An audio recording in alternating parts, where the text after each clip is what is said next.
नमस्कार, आप देख रहे हैं चौकस भारत और मैं ब्रजवंत। एआई समिट को लेकर लगातार मामला जो है वो तुल पकड़ते ही नजर आ रहा है।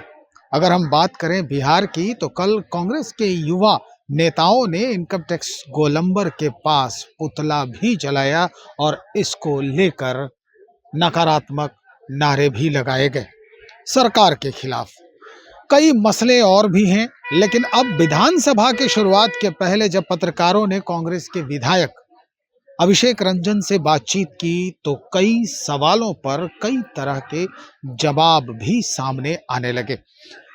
अभिषेक रंजन ने स्पष्ट तौर पे कहा है कि जिस चीज को भारतीय प्रोडक्ट बताकर सरकार अपनी पीठ थपथपा रही है, दरअसल में वो चाइना का एक रोबोटिक कुत्ता है।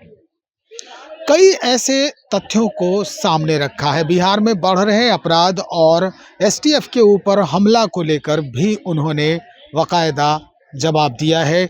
बच्चियों के गायब होने की भी जो खबर आ रही है उस पर भी उन्होंने अपने तर्क रखे हैं। सुनवा रहे हैं आपको। अच्छा।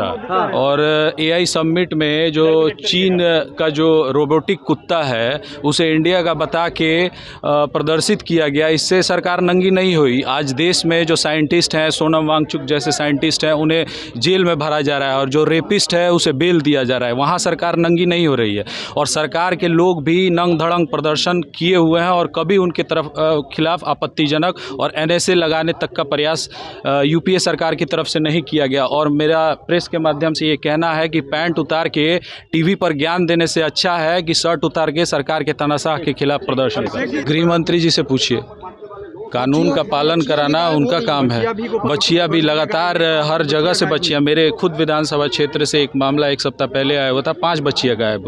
ह्यूमन ट्रैफिकिंग, बच्चा चोर की अफवाह लगातार गांव में उठ रही है, लोगों के साथ मार पिटाई की जा रही है।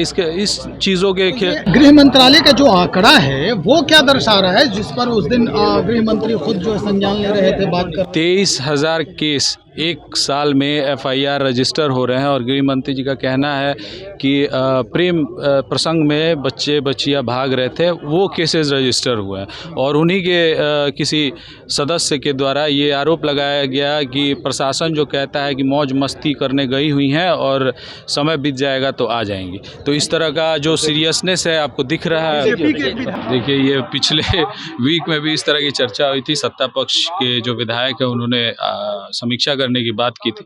तो बिल्कुल सही बात है कि समीक्षा होनी चाहिए। शराबबंदी का जो कानून है वो फेलियर हुआ है, तो समीक्षा करने में कोई दिक्कत नहीं है। और विपक्ष की भी यही मांग है कि कम से कम राजस्व का घाटा नहीं हो और सही निष्कर्ष पे जो है सदन वो पहुंचे कि शराबबंदी से लाभ हुआ या घाटा हुआ। सीधे तौर पर केंद्र से लेकर राज्य की सरकार तक को कटघरे में खड़ा करने की कोशिश की जा रही है कांग्रेस के द्वारा। कांग्रेस के विधायक अभिषेक रंजन जिस तरह से इन बातों को रखने का काम कर रहे हैं, अगर इसमें कहीं भी कोई भी तथ्य जो है वो उसकी पुष्टि होती है तो क्या सरकार को ये नहीं चाहिए कि इस पर त्वरित कार्रवाई हो? जिस तरह से लगातार आवाज बुलंद किए जा रहे हैं विपक्षियों के द्वारा, इस पर कार्रवाई करने की आवश्यकता है या फिर इसे छोड़कर अन्य मुद्दों को देखने की आवश्यकता है। सरकार हालांकि एक बात हमेशा कह रही है कि अपराध और अपराधियों से किसी तरह से कोई समझौता नहीं करेगी बिहार की वर्तमान सरकार, लेकिन घटनाएं लगातार घटित हो रही हैं। इसका क्या सवाल यही खड़ा होता है। तो चलिए इंतजार करते हैं और देखते हैं कि वर्तमान जो प्रशासनिक व्यवस्था है अपने राज्य की और जो इस प्रशासनिक व्यवस्था के सूत्रधार हैं उनके नजरिए जो है वो कैसे इस पूरे माहौल को तब्दील करती है। बने रहिए, हम वो भी खबर आप तक पहुंचाएंगे। बहुत शुक्रिया।